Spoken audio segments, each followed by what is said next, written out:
দুপুরের সময় সঙ্গে আছে আমি ইমদাদুল হক। এবার অন্যান্য শীর্ষ সংবাদ। উন্নত চিকিৎসার জন্য লন্ডনের পথে বেগম খালেদা জিয়া। ৭.৫ বছর পর মায়ের দেখা পাবেন তারেক রহমান। উচ্ছ্বসিত যুক্তরাজ্য বিএনপির নেতাকর্মীরা। ঢাকার প্রত্যর্পণের আহ্বানের মধ্যেই শেখ হাসিনার ভিসার মেয়াদ বাড়ালো দিল্লি। বসবাসের বৈধতা দেয়ায় ভারতের কড়া সমালোচনা বিএনপি নেতা রিজভীর। আওয়ামী লীগ সরকারের দুর্নীতির খেসারত দিচ্ছেন দেশের মানুষ। ক্ষতি পোষাতে গ্যাস বিদ্যুতের দাম সহ বাড়াতে হচ্ছে বিভিন্ন খাতে ট্যাক্স, বললেন উপদেষ্টা। এবার 10 বিশ্ববিদ্যালয়ের ভিসির দুর্নীতি অনুসন্ধানে দুদক। তদন্ত হবে আর্থিক অনিয়ম, নিয়োগ বাণিজ্যের। সুনাম ক্ষুণ্ণ হওয়ায় ক্ষোভ শিক্ষকদের। এবং ঘন কুয়াশায় ঢেকে আছে রাজধানী। দেখা নেই সূর্যের হিম বাতাসে। সারা দেশেই দুর্ভোগ। বেশি বিপাকে শ্রমজীবীরা। মাস জুড়েই তীব্র শীতের পূর্বাভাস।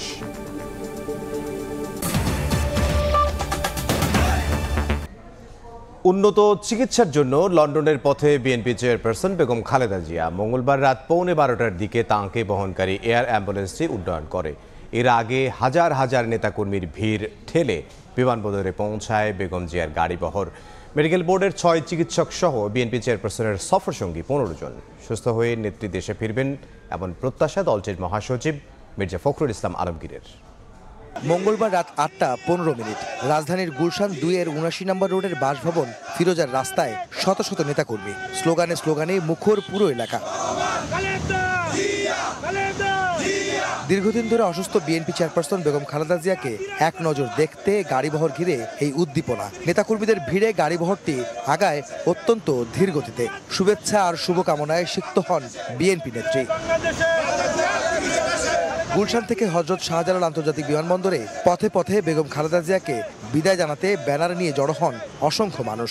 আবেগে আপ্লুত হয়ে গেছি যে আজকে আমাদের নেত্রী মুক্ত বাতাসে উনি দেশে বিদেশের মাটিতে সুচিকিৎসার জন্য যাবেন। স্বৈরাচারী শেখ হাসিনা পালিয়ে গেছেন, উনিও পালিয়ে যেতেন, তার নিজের চিকিৎসার কথা চিন্তা করতেন। কিন্তু আমাদের নেত্রী, আমাদের মা, উনি কিন্তু কখনোই চিন্তা করেন না। উনি সবসময় দেশকে ভালোবেসেছেন।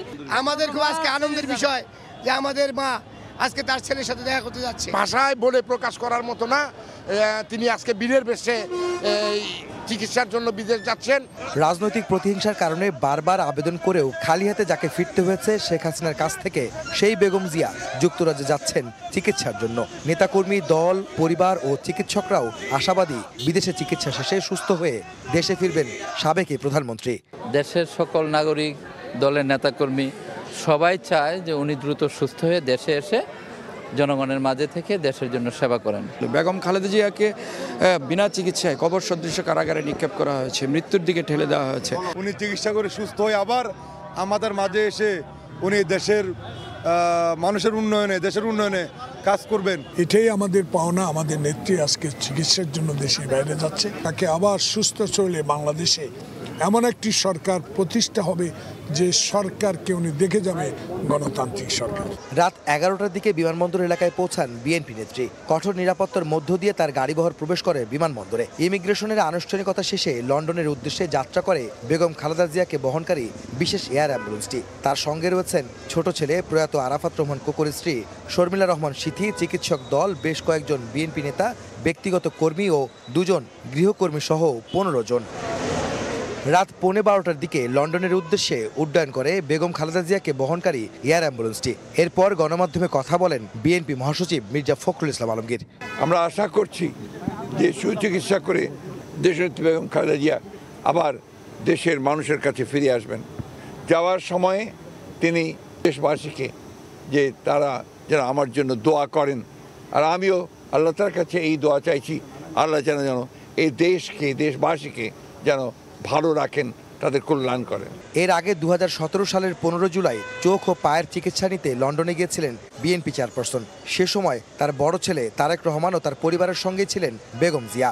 লন্ডনে যাওয়ার আগে দেশবাসীর কাছে সুস্থতার জন্য দোয়া চেয়েছেন 4 বছর গৃহবন্দী থাকা সাবেক প্রধানমন্ত্রী বেগম খালেদা জিয়া। আহমেদ সালেহীন, সময় সংবাদ, ঢাকা। এদিকে বিএনপি চেয়ারপারসনের লন্ডন সফর ঘিরে উচ্ছ্বসিত স্থানীয় নেতাকর্মীরা। বেগম জিয়ার চিকিৎসা শেষে সমাবেশ আয়োজনেরও পরিকল্পনা করছেন তারা। হয়েছে প্রস্তুতি সভাও। স্থানীয় নেতাকর্মীদের সঙ্গে কথা বলে লন্ডন থেকে সে খবর জানাচ্ছেন শোয়েব কবির।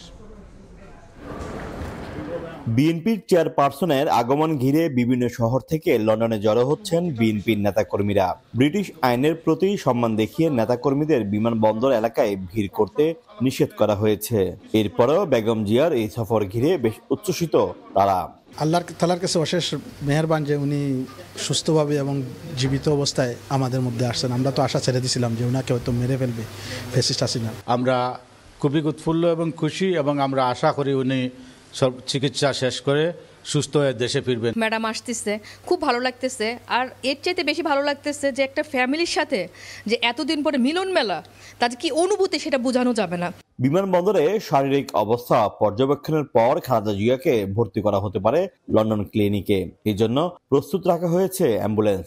বিএনপির যুক্তরাজ্য শাখার সভাপতি জানালেন, শারীরিক অবস্থা ভালো থাকলে ছেলে তারেক রহমানের বাসায়ও যেতে পারেন বিএনপি নেত্রী। অ্যাম্বুলেন্স রেডি, এবং অ্যাম্বুলেন্স থেকে উনি সরাসরি হসপিটালে যাবেন। এবং যদি কোনো কারণে যদি দেখা যায় যে উনি একটু ফিল বেটার, তাহলে ভারপ্রাপ্ত চেয়ারম্যান সাহেব উনি নিয়ে যাবেন। এদিকে বেগম জিয়ার চিকিৎসা শেষে লন্ডনে একটি সমাবেশ আয়োজনের পরিকল্পনা করছে স্থানীয় বিএনপি। আল্লাহর রহমতে সুস্থ হওয়ার পরে অবশ্যই ম্যাডাম এবং ভারপ্রাপ্ত চেয়ারম্যান মহোদয়কে নিয়ে আমরা যুক্তরাজ্য বিএনপি প্রবাসী বাংলাদেশিদেরকে নিয়ে আপনাদের নিয়ে আমরা একটা মিটিং করবো ইনশাআল্লাহ। বেগম খালেদা জিয়া সুস্থ হয়ে তারেক রহমানকে সঙ্গে নিয়ে দেশে ফিরবেন এমন প্রত্যাশার কথা জানিয়েছেন বিএনপি চেয়ারপারসনের উপদেষ্টা জয়নুল আবদিন ফারুক। সকালে রাজধানীর জাতীয় প্রেস ক্লাবে আলোচনা সভায় এই কথা বলেন তিনি। মা ছেলেকে নিয়ে বাংলাদেশে আসবে, কেউ ঠেকাতে পারবে না তার জনপ্রিয়তা। আমার নেতার 2 কক্ষ বিশিষ্ট সংসদ, 2 বারের বেশি প্রধানমন্ত্রী নয়, বাংলাদেশের মানুষ যেন সামাজিকভাবে বিশ্বের দরবারে জিয়াউর রহমানের আদর্শকে ভিত্তি করে মাথা উঁচু করে দাঁড়াতে পারে, সেই ব্যবস্থা করার জন্যই ইনশাআল্লাহ তারেক রহমান বাংলাদেশে আসবে। একটি নিরপেক্ষ নির্বাচনের মাধ্যমে বাংলাদেশে ক্ষমতায় এসে বাংলাদেশের গণতন্ত্রকে সমুন্নত রাখবে। জিয়া অরফানেজ ট্রাস্ট দুর্নীতি মামলায় 10 বছরের সাজার বিরুদ্ধে বেগম খালেদা জিয়ার আপিলের শুনানি বৃহস্পতিবার পর্যন্ত মুলতবি করেছেন আপিল বিভাগ। সকালে প্রধান বিচারপতি সৈয়দ ডক্টর রেফাত আহমেদের নেতৃত্বাধীন আপিল বিভাগে শুনানি শুরু হয়। বেগম জিয়ার আইনজীবীরা বলেন, মিথ্যা মামলায় তাকে সাজা দেওয়া হয়েছে। চিকিৎসার জন্য বারবার আবেদন করেও সাড়া পাওয়া যায়নি, উল্টো তাকে দুর্নীতির অপবাদ দেওয়া হয়েছে। এর আগে গত 11 নভেম্বর এই মামলার লিভ টু আপিল মঞ্জুর করেন আপিল বিভাগ। একই সঙ্গে 10 বছরের সাজায় স্থগিত করেন সর্বোচ্চ আদালত। পাশাপাশি আপিলের সারসংক্ষেপ 2 সপ্তাহের মধ্যে দাখিলের নির্দেশ দেওয়া হয়। 5 অগাস্ট সরকার পতনের দিন বেগম খালেদা জিয়াকে মুক্তি দেওয়ার সিদ্ধান্ত হয়। পরদিন সাজা মওকুফ করে মুক্তি দিয়ে প্রজ্ঞাপন জারি করে রাষ্ট্রপতির কার্যালয়। বেগম জিয়ার আইনজীবীরা বলছেন, রাষ্ট্রপতির ক্ষমা চান না বিএনপি চেয়ারপারসন। এরপর আইনি প্রক্রিয়ায় দুর্নীতির 2 মামলায় সাজার বিরুদ্ধে শুরু হয় আইনি লড়াই। জুলাই গণহত্যা ও গুম খুনের মামলায় বিচারে বাংলাদেশের প্রত্যর্পণের আহ্বানের মধ্যেই ভারতে শেখ হাসিনার অবস্থানের মেয়াদ বাড়ানো দিল্লি, এমন তথ্য জানিয়েছে হিন্দুস্তান টাইমসের প্রতিবেদন। জানা যায়নি মেয়াদ মেলেনি ফেরত পাঠানোর ইঙ্গিত। এদিকে আনন্দবাজারের প্রতিবেদনেও বলা হয়েছে, দিল্লির ফরেন রিজিওনাল রেজিস্ট্রেশন অফিসের মাধ্যমে আবেদন করিয়ে শেখ হাসিনাকে ভারতে বসবাসের বৈধতা দেওয়া হয়েছে। মঙ্গলবার আওয়ামী লীগের শাসনামলে গুম ও জুলাই অভ্যুত্থানে গণহত্যায় জড়িত অভিযোগে শেখ হাসিনা সহ 97 জনের পাসপোর্ট বাতিল করেছে অন্তর্বর্তী সরকার। এর মধ্যেই জানা গেল শেখ হাসিনার ভিসার মেয়াদ বাড়িয়েছে ভারত। দেশটির সংবাদ মাধ্যম হিন্দুস্তান টাইমসের প্রতিবেদনে উঠে এসেছে এমন তথ্য। নাম প্রকাশ না করার শর্তে সূত্রের বরাতে দ্য হিন্দুস্তান টাইমস জানায়, শেখ হাসিনা যেন ভারতে আরও সময় অবস্থান করতে পারেন সেজন্য তার ভিসার মেয়াদ বাড়ানো হয়েছে। এছাড়া তাকে কোনো ধরনের রাজনৈতিক আশ্রয় দেওয়া হয়নি বলেও নিশ্চিত করেছে ওই সূত্র। কেননা ভারতে কাউকে রাজনৈতিক আশ্রয় দেওয়ার সুযোগ নেই। হাসিনার ভিসার মেয়াদ বাড়ানোর কাজটি করেছে ভারতের কেন্দ্রীয় স্বরাষ্ট্র মন্ত্রণালয়, আর পুরো প্রক্রিয়াটি সম্পন্ন করেছে লোকাল ফরেনার্স রিজিওনাল অফিস। এদিকে আনন্দবাজারের প্রতিবেদনও বলা হয়েছে দিল্লির ফরেন রিজিওনাল রেজিস্ট্রেশন অফিসের মাধ্যমে আবেদন করিয়ে শেখ হাসিনাকে ভারতে বসবাসের বৈধতা দেওয়া হয়েছে। তবে কতদিনের জন্য এই ছাড়পত্র দেওয়া হয়েছে তা এখনও স্পষ্ট নয়। হাসিনাকে বাংলাদেশে ফেরত পাঠানোর প্রশ্ন উঠছে না বলেও ইঙ্গিত দেওয়া হয়েছে প্রতিবেদনে। শেখ হাসিনাকে ভারতে বসবাসের বৈধতা দেওয়ার বিষয়টি বাংলাদেশের মানুষ ভালোভাবে নেয়নি বলে মন্তব্য করেছেন বিএনপির সিনিয়র যুগ্ম মহাসচিব রুহুল কবির রিজভী। সকালে রাজধানীর গেন্ডারিয়ায় জুলাই অভ্যুত্থানে শহীদ 4 জনের পরিবারের সঙ্গে সাক্ষাৎ করে কথা বলেন তিনি। তার অভিযোগ, আন্তর্জাতিক প্রেসক্রিপশনে নিত্যপণ্যের দাম বাড়িয়ে জনগণের জীবন কঠিন করে তুলেছে সরকার। মুদ্রণ ব্যবসার সঙ্গে শেখ হাসিনার ঘনিষ্ঠজনরা জড়িত অভিযোগ করে রিজভী আরও বলেন, নতুন বছরে বই বিতরণ নিয়ে শিক্ষা উপদেষ্টার মন্তব্য দায়সারা। এছাড়াও যারা জনতার বিরুদ্ধে অস্ত্র ধরেছে তাদের বিচারের পাশাপাশি শেখ হাসিনার দোসরদের নামে থাকা সব স্থাপনা শহীদদের নামে নামকরণের আহ্বান জানান রিজভী। তাদের বোঝা উচিত যে শেখ হাসিনা যে শিশু হত্যাকারী, কিশোর হত্যাকারী, সেই হত্যাকারীকে একটি গণতান্ত্রিক দেশ কিভাবে তাকে আশ্রয় দিয়ে সেখানে তার ভিসার মেয়াদ বাড়ান, এইটা সারা দেশের বাংলাদেশের মানুষ এটাকে ইতিবাচকভাবে নেয়নি। দেশের মানুষের দেশপ্রেম এত উঁচু পর্যায়ে যে তোমরা যতই বাংলাদেশের বিরুদ্ধে অপপ্রচার এবং আগ্রাসী মনোভাব পোষণ করো না কেন, বাংলাদেশ তার স্বাধীনতা, সার্বভৌমত্ব এবং গণতন্ত্র রক্ষায় অতন্দ্র প্রহরীর মতো তারা থাকবে। জুলাই বিপ্লবের ঘোষণাপত্রে গণহত্যার বিচার, শহীদদের রাষ্ট্রীয় স্বীকৃতি, রাষ্ট্র সংস্কার, গণপরিষদের নির্বাচন সহ 7টি বিষয় অন্তর্ভুক্তির দাবিতে লিফলেট বিতরণ করছে বৈষম্য বিরোধী ছাত্র আন্দোলন ও জাতীয় নাগরিক কমিটি। ঘোষণাপত্রের সমর্থনে সপ্তাহব্যাপী কর্মসূচির অংশ হিসেবে দুপুরে মিরপুর 10 নম্বরের গোল চত্বরে লিফলেট বিতরণ করেন তারা। বলেন, জুলাই বিপ্লবের ঘোষণা বা সাংবিধানিক ভিত্তি না পেলে শহীদ ও আহত প্রত্যেকেই নিরাপত্তা ঝুঁকিতে পড়বে। সব রাজনৈতিক দলের ঐক্যমত্যের ভিত্তিতে দ্রুত জুলাই ঘোষণাপত্র তৈরির আহ্বান জানান অভ্যুত্থানকারীরা।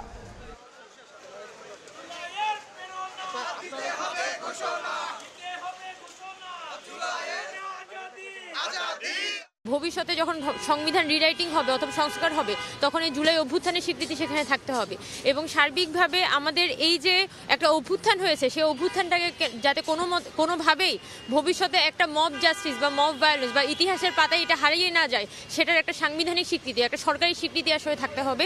জুলাই অভ্যুত্থানের শহীদদের রাষ্ট্রীয় স্বীকৃতি এবং দ্রুততম সময়ের মধ্যে আহতদের বিনামূল্যে সুচিকিৎসার প্রদান করতে হবে এবং ঘোষণাপত্রে বৈষম্য বিরোধী ছাত্র আন্দোলনের নেতৃত্বে পরিষ্কারভাবে উল্লেখ থাকতে হবে।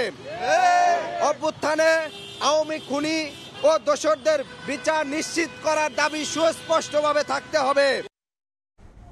পোষ্য কোটা বাতিল ও জুলাই আন্দোলনে দোষীদের বিচার সহ 9 দফা দাবিতে অবস্থান কর্মসূচি ও আবরণ অনশন পালন করছেন চট্টগ্রাম বিশ্ববিদ্যালয়ের শিক্ষার্থীরা। এই মুহূর্তে সেখানে আছেন সহকর্মী মেহরিন রিনি। সরাসরি যাব তার কাছে। রিনি, চট্টগ্রাম বিশ্ববিদ্যালয়ে পোষ্য কোটা সহ সকল অযৌক্তিক কোটা বাতিল, পাশাপাশি জুলাই আন্দোলনে হত্যাকাণ্ডের সাথে জড়িত সকলের বিচারের দাবিতে আমরণ অনশন কর্মসূচি পালন করছে চট্টগ্রাম বিশ্ববিদ্যালয়ের 6 আন্দোলনকারী শিক্ষার্থী। দুপুর 12টা থেকে বিশ্ববিদ্যালয়ের প্রশাসনিক ভবনের সামনে তারা এই অনশন কর্মসূচি পালন করা শুরু করেন। পাশাপাশি তাদের সাথে যোগ দিয়েছেন আরো কিছু শিক্ষার্থী যারা অবস্থান কর্মসূচি পালন করছেন। এর আগে গতকাল চট্টগ্রাম বিশ্ববিদ্যালয়ে পোষ্য কোটা বাতিলের এক বিক্ষোভ কর্মসূচি পালনকালে তারা এই হুঁশিয়ারি দেয় যে আজকের দুপুর 12টার মধ্যে যদি পোষ্য কোটা সম্পূর্ণরূপে বাতিল করা না হয় তাহলে তারা আমরণ অনশন কর্মসূচি পালন করবেন এবং সেই মোতাবেক দুপুর 12টা থেকে তারা এই কর্মসূচি পালন করেন। ইতিমধ্যে প্রশাসনের পক্ষ থেকে প্রক্টর সহ 2 উপাচার্য, পাশাপাশি রেজিস্ট্রার সহ কিছু শিক্ষক তাদের সাথে আলোচনা করেছেন এবং তারা চাচ্ছেন শিক্ষার্থীরা যেন তাদের সাথে শান্তিপূর্ণ আলোচনার মাধ্যমে একটি সমঝোতায় আসে। কিন্তু শিক্ষার্থীদের দাবি, তারা পোষ্য কোটা সম্পূর্ণরূপে বাতিল চান এবং জুলাই আন্দোলনে হত্যাকাণ্ডের সাথে যারা জড়িত তাদের দ্রুত বিচারের আওতায় নিয়ে আসা, আরও 9টি দাবি তারা এখানে রেখেছেন। তবে পোশাকটা সম্পূর্ণরূপে বাতিল করাটাই তাদের মূল দাবির মধ্যে রয়েছে, কিন্তু তারা এক্ষেত্রে কোনো রকমের বিলম্ব চাইছেন না। তারা চাচ্ছেন যত দ্রুত সম্ভব পোশাকটা সম্পূর্ণরূপে বাতিল করা হোক। এর আগে গত সোমবার প্রশাসনের সাথে শিক্ষার্থীদের সাথে একটি বৈঠকে এই বিষয়ে তাদের আলোচনা করা হয়। তবে পোশাকটা সম্পূর্ণরূপে বাতিল না হওয়ার বিষয়টি তখন প্রশাসন জানিয়েছিল, সেই জন্যই তারা এই অনশন কর্মসূচি পালন করছে। তো এই ছিল চট্টগ্রাম বিশ্ববিদ্যালয়ের প্রশাসনিক ভবনের সামনে থেকে আমার কাছে সর্বশেষ। চট্টগ্রাম বিশ্ববিদ্যালয় ক্যাম্পাস থেকে সহকর্মী মেহেরিন রিনি। আওয়ামী লীগ সরকারের আমলে বিশ্ববিদ্যালয়ের ভিসিরাও দুর্নীতিতে পিছিয়ে ছিলেন না। আর্থিক অনিয়ম, নিয়োগের দুর্নীতি, স্বজনপ্রীতি সহ নানা অনিয়মে অন্তত 10 বিশ্ববিদ্যালয়ের উপাচার্যের বিরুদ্ধে অনুসন্ধান করছে দুদক। শিক্ষাবিদরা বলছেন, কতিপয় দুর্নীতিবাজ শিক্ষকদের কারণে প্রশ্নবিদ্ধ হচ্ছে শিক্ষক সমাজ। তাসলিম তৌহিদের রিপোর্ট। 2021 সালে মেয়াদের শেষ সময়ে 141 জনকে নিয়ম নীতি লঙ্ঘন করে নিয়োগ দিয়ে চরম বিতর্কে পড়েন রাজশাহী বিশ্ববিদ্যালয়ের সাবেক ভিসি প্রফেসর আব্দুস সুবহান। এছাড়া তার মেয়াদকালে দুর্নীতির ফিরিস্তি খুঁজছে দুদক। একইভাবে শেষ কর্মদিবসে অবৈধভাবে 50 জনকে চাকরি দেন চট্টগ্রাম বিশ্ববিদ্যালয়ের সাবেক ভিসি শিরিন আখতার। অনুষ্ঠানের নামেও 63 লাখ টাকা আত্মসাতের ঘটনাও সমালোচনার খোরাক যোগায়। আর বেগম রোকেয়া বিশ্ববিদ্যালয়ের উন্নয়ন প্রকল্পে দুর্নীতির অভিযোগ উঠেছে সাবেক ভিসি নাজমুল আহসান কলিমুল্লাহ ও AKM নুরুন নবীর বিরুদ্ধে। এছাড়া বেশ কয়েকটি সরকারি বিশ্ববিদ্যালয়ের অনিয়ম দুর্নীতির খোঁজে মাঠে নেমেছে দুদক। দুর্নীতি দমন কমিশন বলছে, সব অভিযোগই গুরুত্বের সঙ্গে অনুসন্ধান করা হচ্ছে। অনুসন্ধান দল অভিযোগ প্রমাণে সহায়ক রেকর্ডপত্র সংগ্রহ করবেন এবং এই অভিযোগ প্রমাণের সহায়ক যারা রয়েছেন তাদেরকে জিজ্ঞাসাবাদ করবেন এবং অভিযোগ সংশ্লিষ্ট ব্যক্তি যারা থাকবেন, সন্দিগ্ধ ব্যক্তি যারা থাকবেন তাদের সকলকে জিজ্ঞাসাবাদ করবেন। দুর্নীতি বিরোধী জাতীয় সমন্বয় কমিটি বলছে, ভিসিদের বিরুদ্ধে দুর্নীতির অভিযোগ থাকলেও অতীতে নিশ্চুপ ছিল দুদক। বর্তমানে যে সমস্ত অভিযোগগুলি ভিসিদের বিরুদ্ধে আসছে, আমি মনে করি যে দুদকের উচিত হবে শক্ত আয়ু নিয়োগ করে তাদের যথাযথ তদন্ত করে তাদের অনিয়মগুলি অনিয়ম এবং দুর্নীতিগুলিকে আপনার দেশবাসীর সামনে উন্মোচন করা। কতিপয় শিক্ষক নামধারী দুর্নীতিবাজদের কারণে সামগ্রিক শিক্ষা ব্যবস্থা কলুষিত হচ্ছে বলে মনে করেন ঢাকা বিশ্ববিদ্যালয়ের কলা অনুষদের ডিন। অল্প সংখ্যক মানুষের জন্য গোটা কমিউনিটির উপর একটা দায়, সাধারণভাবে দায়। একজন শিক্ষক হিসাবে এটা আমি মনে করি যে এই ধরনের একটা দায় থেকে মুক্তি দেওয়ার জন্য হলেও যাদের বিরুদ্ধে অভিযোগ আছে সেটি সুষ্ঠু তদন্ত সাপেক্ষে এদের বিরুদ্ধে আইনানুগ ব্যবস্থা নেওয়া দরকার। ইতোমধ্যে রাজশাহী প্রকৌশল ও প্রযুক্তি বিশ্ববিদ্যালয়ের সাবেক ভিসি রফিকুল ইসলাম ও সিলেট মেডিকেল বিশ্ববিদ্যালয়ের সাবেক ভিসি মোর্শেদ আহমেদের বিরুদ্ধে মামলা করেছে দুদক। তাসলিম তৌহিদ, সময় সংবাদ, ঢাকা। দুপুরের সময় আরও থাকছে। সংযুক্ত তহবিলের হিসাব নিয়ে মুখোমুখি দুই সংস্থা। নিরীক্ষার সর্বোচ্চ ক্ষমতা চেয়ে আইনের প্রস্তাব অডিট বিভাগের, আপত্তি NBR-এর, ভোগান্তির সংখ্যায় ব্যবসায়ীরা।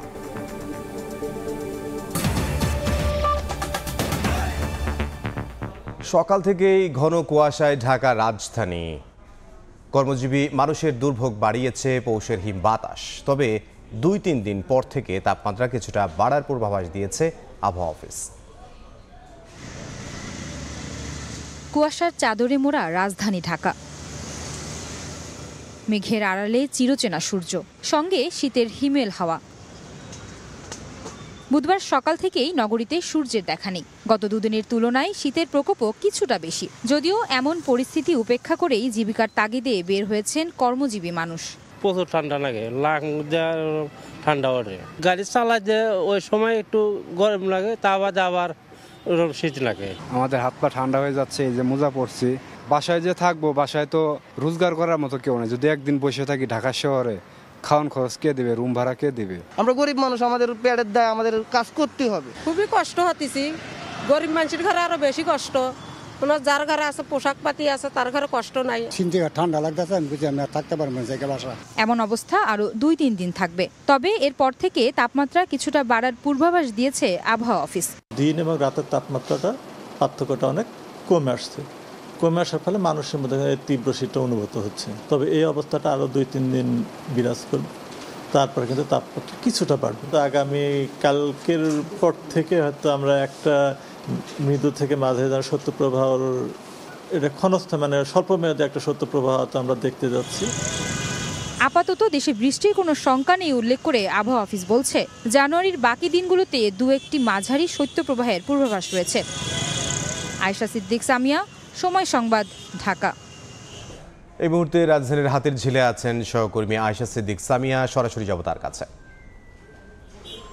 সামিয়া, সকাল গড়িয়ে দুপুরে এখনো কিন্তু আসলে দেখা নেই সূর্যের। আমরা কিছুক্ষণ আগেও দেখেছি 1:30টার দিকে কিন্তু সূর্যের কিছুটা দেখা মিললেও এই মুহূর্তে কিন্তু আসলে মেঘে ঢাকা পড়েছে সূর্য। আমি যদি দেখাই হাতিরঝিলের এই অংশটিতে আসলে এখানে কিন্তু সকাল থেকেই বেশ কুয়াশাচ্ছন্ন, মেঘাচ্ছন্ন আকাশ এবং কুয়াশায় এই পুরো এলাকাটিকে জেঁকে বসেছে বলা চলে।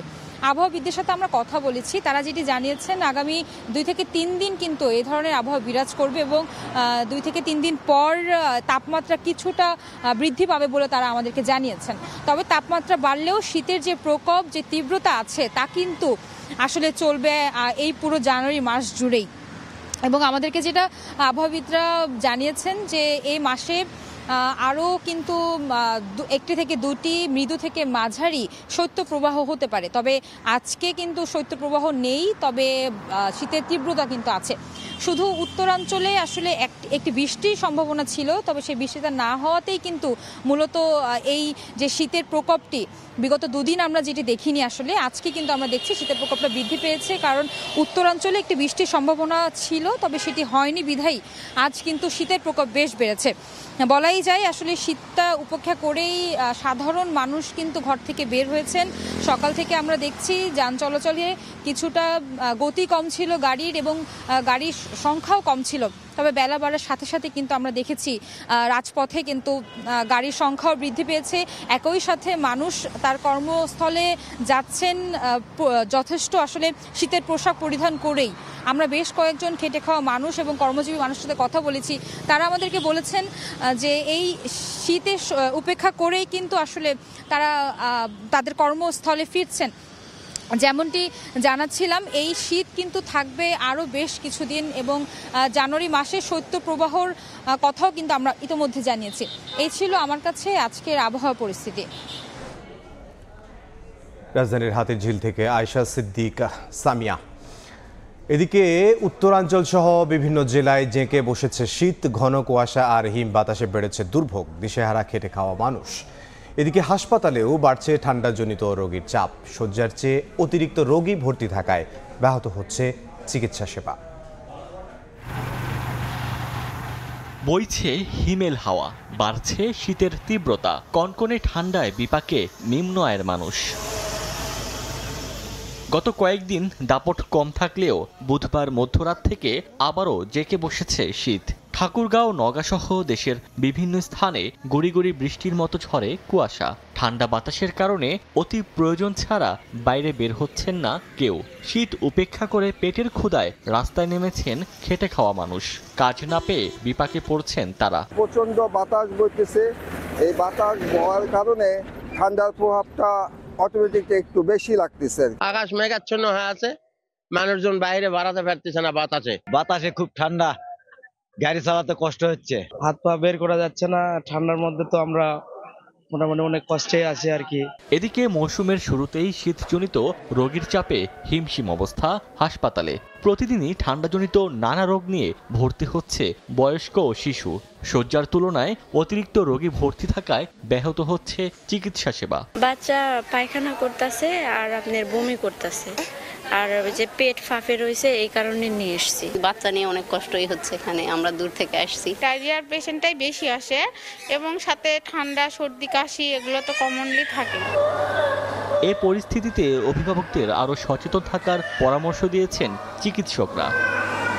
ওমর ফারুক, সময় সংবাদ। ইজতেমার মাঠে সংঘর্ষে 4 জনের মৃত্যুর মামলায় সাতপন্থী নেতা সৈয়দ ওয়াসিফুল ইসলাম সহ 23 জনকে আগাম জামিন দিয়েছেন হাইকোর্ট। ওনারা অত্যন্ত সম্মানিত লোক, ওনারা বয়স্ক লোক, ওনারার পক্ষে এই ধরনের কোনো অপরাধ করা সম্ভব না, তা বিবেচনা করে ওনাদের অন্তর্বর্তীকালীন জমিন দিয়েছেন till submission of the police report. এই পর্যন্ত উনি সৈয়দ ওয়াসিফুল ইসলাম উনি আমির সাহেব সহ 23 জনকে আজকে জামিন দিয়েছেন। সরকারি আয় ব্যয়ের হিসাব নিরীক্ষা নিয়ে মুখোমুখি অবস্থানে দাঁড়িয়েছে অর্থ মন্ত্রণালয়ের দুই সংস্থা এনবিআর ও অডিট বিভাগ। প্রস্তাবিত আইনে ভ্যাট ট্যাক্স, ঋণ সহ সংযুক্ত তহবিলের অর্থ সঠিক নিয়মে সরকার পাচ্ছে কিনা তা খতিয়ে দেখার সর্বোচ্চ ক্ষমতা চায় মহা হিসাব নিরীক্ষকের কার্যালয়। আর এটিকেই সংবিধানের লঙ্ঘন হিসেবে দেখছে এনবিআর। তবে অডিট বিভাগের আশ্বাস, রাজস্ব বোর্ড অনিয়ম না করলে কোনো হস্তক্ষেপ করবেন না তারা। এমন দাবি পাল্টা দাবির মধ্যে ব্যবসায়ীরা বলছেন ভোগান্তি বাড়াবে নতুন আইন। কামরুল হাসান সবুজের রিপোর্ট।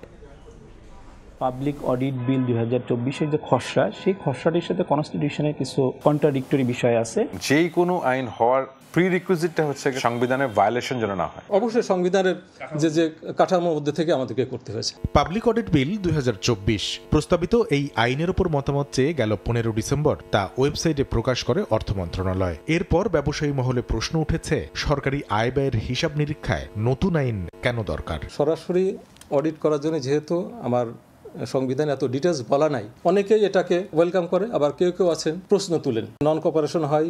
সংবিধানের 84 অনুচ্ছেদে বলা হয়েছে, সরকারের রাজস্ব, ঋণ ও ঋণ পরিশোধ থেকে পাওয়া অর্থ একটি তহবিলে জমা হবে, যাকে বলা হবে সংযুক্ত তহবিল। এর বাইরে সরকারি কোষাগারে জমা হওয়া অর্থকে সরকারি হিসাব বলা হবে। সংবিধানের 128 অনুচ্ছেদে এই সরকারি হিসাব নিরীক্ষার ক্ষমতা মহা হিসাব নিরীক্ষককে দেয়া হলেও সংযুক্ত তহবিল নিরীক্ষার দায়িত্ব দেয়া হয়নি, যার সবচেয়ে বড় অংশ দেখভাল করে জাতীয় রাজস্ব বোর্ড এনবিআর।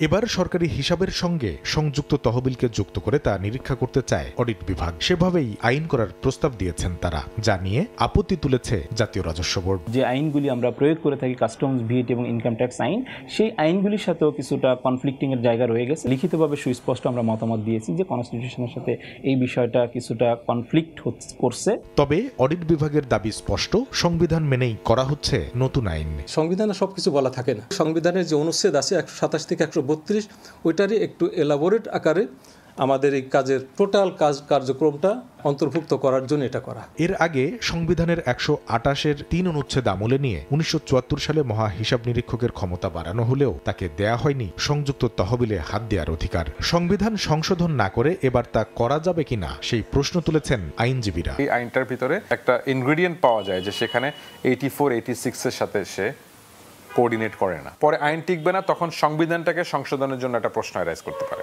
যাতে করে 84, 86-এর সাথে যেন সামঞ্জস্য মেনটেন করে আইনটা যেন হয়।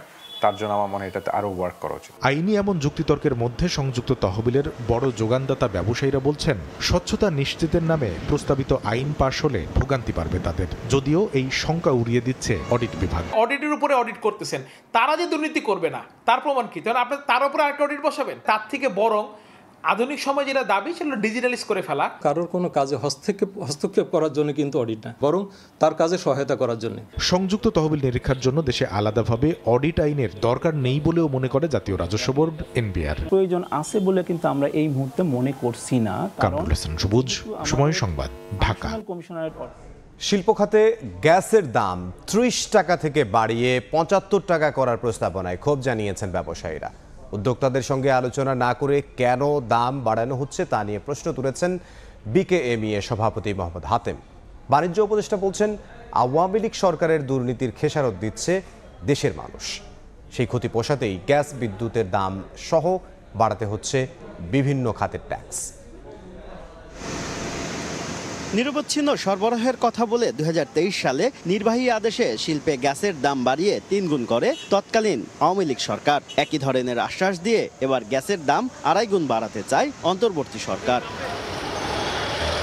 বিইআরসির কাছে পেট্রোবাংলার পাঠানো প্রস্তাবনায় প্রতি ইউনিট গ্যাসের দাম 30 টাকা 75 পয়সা থেকে বাড়িয়ে 75 টাকা 72 পয়সা করার প্রস্তাব করা হয়েছে। এর মধ্যে নতুন সংযোগের ক্ষেত্রে পুরো গ্যাস বিল হবে নতুন দামে, পুরনোদের ক্ষেত্রে কিছুটা ছাড় থাকছে প্রস্তাবে।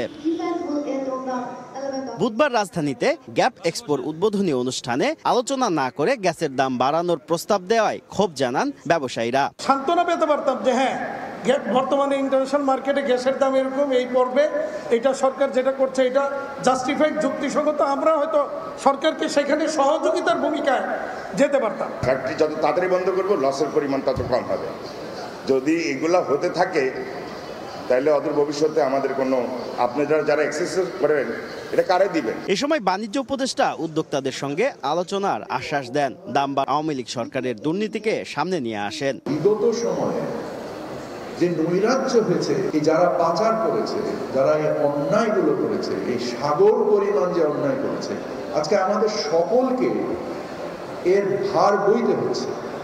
কারণ আমরা যদি ভার না বই তাহলে আমাদের অর্থনীতি আরো বেশি খাদের মধ্যে পড়বে। পরে 4 দিন ব্যাপী গ্যাপ এক্সপো 2025-এর উদ্বোধন করেন বাণিজ্য উপদেষ্টা। শুভ খান, সময় সংবাদ, ঢাকা। শূন্যরেখায় বিএসএফের কাঁটা তারের বেড়া তৈরি নিয়ে চাঁপাইনবাবগঞ্জের সীমান্তে দুদিন ধরে চলা উত্তেজনা পতাকা বৈঠকের পর স্বাভাবিক হয়েছে বলে জানিয়েছে বিজিবি। 59 বিজিবির অধিনায়ক লেফটেন্যান্ট কর্নেল গোলাম কিবরিয়া জানায়, গত কয়েকদিন ধরে আন্তর্জাতিক আইন ভঙ্গ করে শিবগঞ্জের চৌকা সীমান্তের শূন্যরেখায় 50 গজ এগিয়ে এসে কাঁটা তারের বেড়া তৈরি করছিল বিএসএফ। এ নিয়ে গত সোমবার ও মঙ্গলবার বিএসএফের সঙ্গে দুদফা পতাকা বৈঠক করে বিজিবি। এ সময় দুদেশের মানুষ সীমান্তে জড়ো হলে তৈরি হয় উত্তেজনা। তবে বিজিবির প্রতিবাদের পর বিএসএফ কাজ বন্ধ করে দেয়। পাশাপাশি শূন্যরেখা থেকে স্থানীয় বাসিন্দাদেরও সরিয়ে দেওয়া হয়। বর্তমানে পরিস্থিতি শান্ত থাকলেও সার্বক্ষণিক নজরদারি চলছে বলে জানিয়েছে বিজিবি।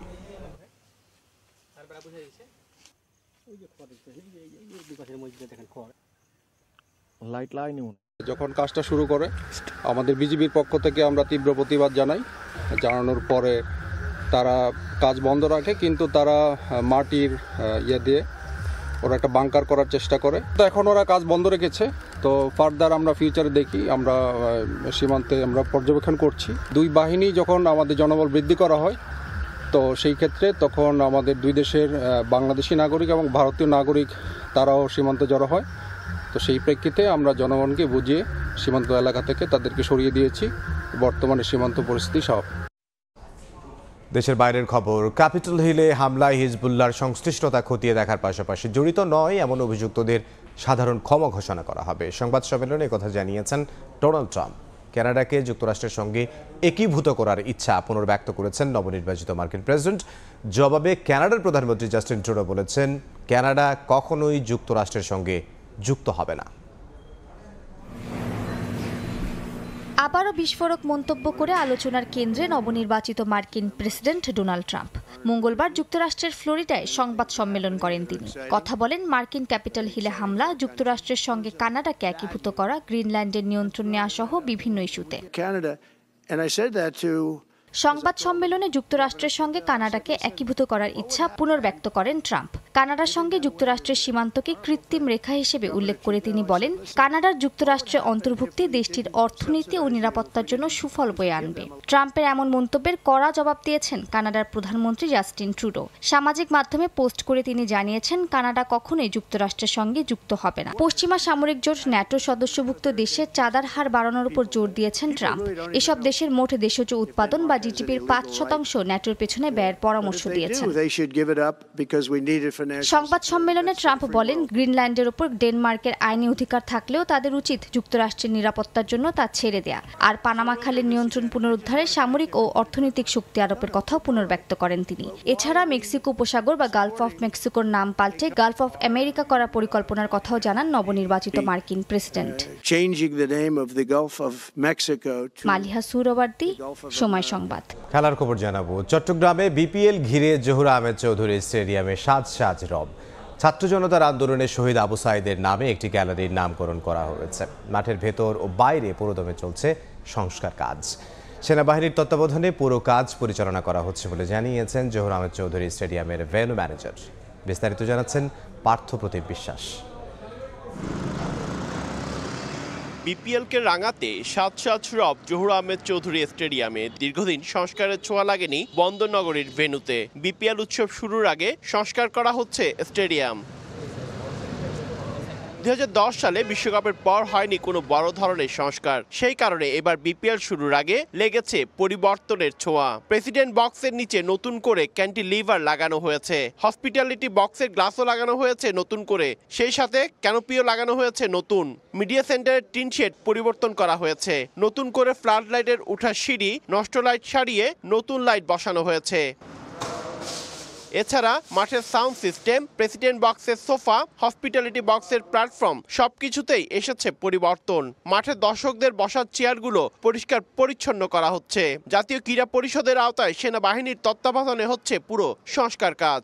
গ্যালারিতে রং করা হয়েছে, বক্সের মধ্যে পানি ঢুকতো, পানিগুলি বন্ধ হওয়ার জন্য ক্যান্টিলিভার করা হয়েছে, উপরে ক্যানোপির ছাদটা চেঞ্জ করা হয়েছে, অনেক কাজ করা হয়েছে যেগুলি দৃশ্যমান বলে মাঠে আসলেই দেখা যাবে। গণ অভ্যুত্থানের পর নতুন পরিবর্তিত বাংলাদেশে বিপিএল পাচ্ছে অন্যরকম গুরুত্ব। ইন্টারন্যাশনাল গ্যালারি শহীদ আবু সাইদের নামে করা হয়েছে বলে জানান জহুর আহমেদ চৌধুরী স্টেডিয়ামের ভেন্যু ম্যানেজার। আমাদের ইন্টারন্যাশনাল গ্যালারিটা আবু সাইদের নামে স্ট্যান্ড করা হয়েছে, আর জুলাই 36-এর জন্য একটা গ্র্যান্ড স্ট্যান্ডে কিছু ব্যবস্থা আছে। অ্যাওয়ারনেস জাগানোর জন্য একটা স্ট্যান্ড করা হবে, ওইখানে পরিষ্কার পরিচ্ছন্নতা থাকবে এবং পলিথিন ব্যবহারে যে নিরুৎসাহ করার জন্য ওইখানে বিভিন্ন বিলবোর্ড এবং লাগানো হবে। ঢাকা সিলেটের পর সাগরপাড়ে জহুর আহমেদ চৌধুরী স্টেডিয়ামে শুরু হবে বিপিএল পর্ব। জহুর আহমেদ চৌধুরী স্টেডিয়ামে 16 থেকে 23 জানুয়ারি পর্যন্ত অনুষ্ঠিত হবে 12টি ম্যাচ। পার্থপ্রতিম বিশ্বাস, সময় সংবাদ, চট্টগ্রাম। এ পর্যায়ে শীর্ষ সংবাদগুলো জানিয়ে দিচ্ছে আরও একবার। উন্নত চিকিৎসার জন্য লন্ডনের পথে বেগম জিয়া, 7.5 বছর পর দেখা হচ্ছে মা ছেলের। তারেক রহমানকে সঙ্গে নিয়ে ফিরবেন বিএনপি নেত্রী, আশা নেতাদের। এবং ফেরত চেয়ে ঢাকার চিঠির উত্তর না দিয়ে শেখ হাসিনার ভারতে অবস্থানের মেয়াদ বাড়ালো দিল্লি, বসবাসের বৈধতা দেয়ায় কড়া সমালোচনা বিএনপি নেতা রিজভীর।